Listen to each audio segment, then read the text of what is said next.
Hello, and welcome back to Catherine's Couch. This week's episode is going to be about what I wish someone told me about moving across the country. I did that 4 years ago, so I have wisdom to share. If you're new here, hi, I'm Catherine. I'm a New Englander living in California. I share big sister bi-coastal advice here on TikTok and Instagram. Wherever this finds you, I hope I can remind you that you're always on time for your own life, and I love you. Now, let's get into what I wish somebody told me about moving across the country. I knew I was going to move across the country when I had visited California for the first time. I never pictured myself really living in California, I guess. There were people in school, I remember going to school with people who really wanted to move to California. I just loved where I was from. I've always loved New England, and I think my world wasn't big in my mind. But especially after graduating college and moving to New Hampshire, because my first job out of college, I had to relocate to New Hampshire, I felt such a tight, nervous tie to my hometown. I was going to therapy, and I remember saying, like, it's so hard to live knowing where I want to end up, because where I want to end up is my hometown, and I just want to make sure I do all the exact steps to lead me to the version of happiness that I had witnessed other people have in my life. So that was a doozy. That was like a lot of my time. I remember my first job out of college in New Hampshire, I was offered a promotion. And the promotion, I worked in sales, and the way that sales works, especially the way like my sales worked, is if you get promoted, you're going to move.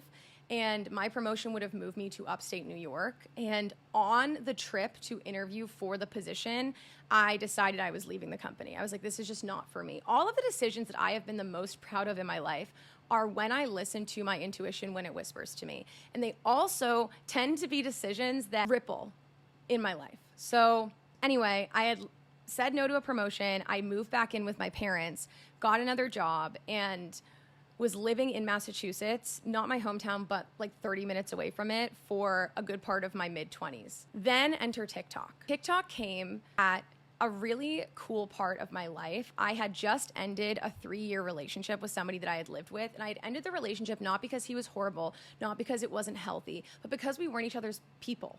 And that clarity was something that I could not ignore in my life. So I, from the outside looking in, blew my life out, but from the inside looking out, I trusted me. And so after ending that relationship, I moved in to an apartment on my own and was really falling in love with myself and spending all this time on my own and with myself.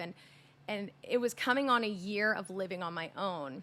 And I had the inkling feeling that I was meant to move someplace else. I've spent a lot of time, especially in my childhood, going to New York City. My dad's from New Jersey. My family lives in New York, in New Jersey area. And I love New York City. And if there was anything you were to ask me growing up, like where I think I'd end up, I think I would say New York, to be very comfortable in New York City. So I remember I booked a trip to stay at a hotel for a week. I was working remote, decided that I would work remote from New York City to get a feel of what it would feel like. I had started posting more on TikTok and had met friends who lived in New York and felt like this would be a fair try. So I booked the train, went to New York for a week, and to my dismay, I left early. The same sense of clarity, that same intuition that had told me to leave the job, told me to even go there, told me this isn't for you.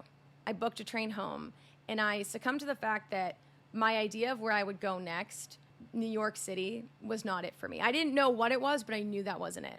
In the following days and months, my life really ramped up. I met my now husband, and he's from Southern California, and he had visited me twice when we started dating. He had come to Boston and taken me out on dates, and so it was the third time we were going to go on a date, and I was going to visit him in Southern California. So I went to visit him, and I stayed. I think I planned to stay, again, I was working remote, stay for a week, and I extended it. And in my life, I have never extended a trip.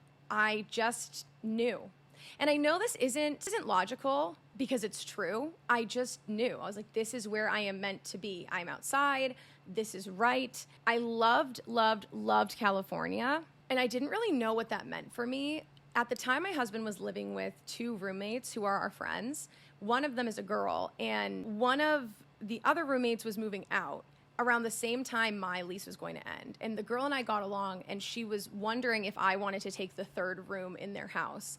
And I said, yeah, that feels like I'm going to do that. So I went home and I told my family. And their reaction was shock and awe and concern. And the only other person I'd ever lived with was an ex-boyfriend who I'd been with for 2 years before moving in together. Everything I had done with that ex felt like it was done on a timeline that was easy to understand that other people might have done. And perhaps for that exact reason, I partially rejected it. I never felt certain in my gut about those choices, really, but I felt certain about this. And so I told my friends and I told my family, and I didn't feel the reception was warm. I was asked to wait until December to stay. My lease was up in June, and it ended up being that my husband and I were going to move in together. Both our leases were up at the same time. We were going to find our own place to go. And people were asking me to be more logical about it. And it just didn't sway my decisions. It surprised me about each coast. Now, having lived on the West Coast, Southern California for 4 years and being from the Northeast, I think as a person, I tend to appreciate things when I feel a distance from them. And moving across the country made me incredibly appreciative of New England in a way I could not have been staying there. Appreciative of the people, of the seasons, of the trees. I would watch the news, and the newscasters not being the local ones I grew up with threw me. Things that I didn't anticipate throwing me threw me. And I want to be clear, when I talk about something throwing me, I never doubted the choice to move here. I grieved the nostalgia of where I had left. And also, to be clear, when I decided to listen to myself, I listened to myself at any expense. And so I moved across the country, and I did not feel a wild amount of support from family and friends. Honestly, it felt like something I was doing for me, which I was.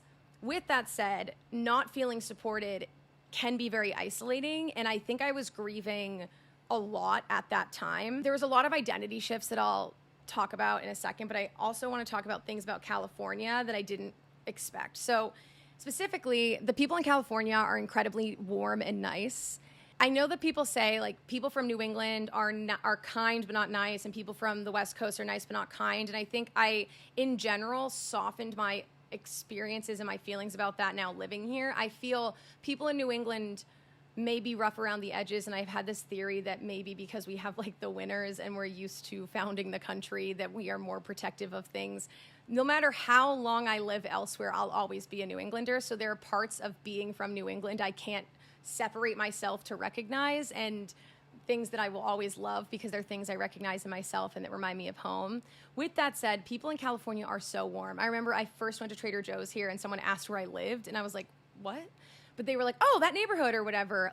Now we live in a different neighborhood than when we lived originally in an apartment. And I love my neighbors. My neighbors are my friends. And they are so warm. They will go to your house when you move in. They just do things that I would feel perhaps uncomfortable doing in New England, but it's just second nature to them, how warm and open and in some ways direct with connection they are. I think people in New England can be considered blunt and direct. And people in California can take their time to get to a sentence, at least Southern California in my experience. But it's cool to appreciate both on the coast. I'll also say people in California are not in a rush. I was they're not in a rush. In a store, in driving, they are not in a rush. And the perpetual rush of New England is something that I didn't realize I would miss. And now I've just learned to appreciate here. So back to the identity. I was grieving a lot, and I think moving here, I knew my husband was the love of my life. It was the clarity I've been chasing for the entirety of my life. For the 3 years I was with my ex, I cannot tell you the amount of times I would Google or Reddit or Facebook or find how do you know you're with the love of your life? Honestly, I have loved two people in my life, my first love and my husband. And everybody in between, I have been on forums of being am I sure? How do I know? And I just didn't have that certainty. And it was something I was chasing, something I was fearing I only would experience once, the certainty of knowing somebody is your first love. And having that with my husband is a sense of peace that I don't have words to describe. Knowing he was the person I'm going to spend the rest of my life with brought a sense of grief of the past part of my life. And that's natural. I grieved being single and not knowing where my life would go, even though my life was exciting. I grieved a childhood aspect that I think comes when you're getting married, and there's so much talk about marriage and in-laws and family, but when you get married, you become your own family. And so in that process of leaving a family of origin, there is grief and there is emotions. And I think a lot of my move was me processing that. And every time I processed a loss of time, I felt more at home here because I processed that, and then something came to fulfill it, like a connection with my husband or my community or Header. Honestly, getting my dog, and he's sleeping soundly, I won't wake him up, but getting my dog made me feel a sense of purpose and a sense of love I never anticipated. I also, in the past, have like very vocally hated cats and like only liked what I knew of my life. Like I grew up with yellow labs and like never liked little dogs, and getting Header is the only way I can describe it is how people describe being a parent. It felt like bringing him home cracked my heart open in a way that was completely transformative and made colors more vibrant. I love every animal I see. There's an outdoor cat that's a stray in our neighborhood that my neighbors and I feed. And my neighbor bought like a little outdoor shelter so that if it rains, like the cat can go in there.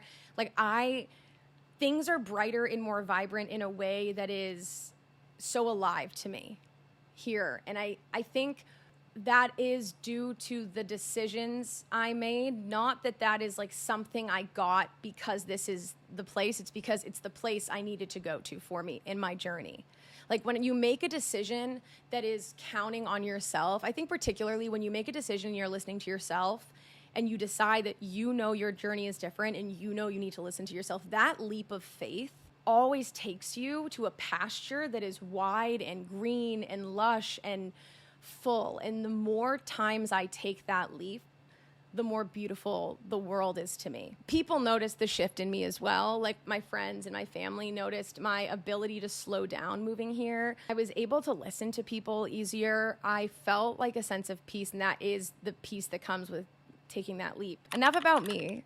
What would I tell somebody considering moving across the country? If you are considering any move, if you are considering taking a leap, what I would tell you to do is listen to yourself. I would give you the advice that nobody on earth knows you like you know you. And if there is a voice inside of you, something itching at you to take a leap where you don't know where you'll land, I would tell you that the bravest thing you could do is listen to it. I would tell you that no matter where it takes you, the process of leaping, process of trusting. John Chu said about the Wicked movie when he filmed Defying Gravity that Elphaba first has to fall before she realizes she can fly. And Wicked is the most important musical of my life. And I would tell you that the bravest thing you can do is take a leap. And I would tell you that life in general is about living and experiencing. And when you feel pulled to do something that nobody has done before, do it.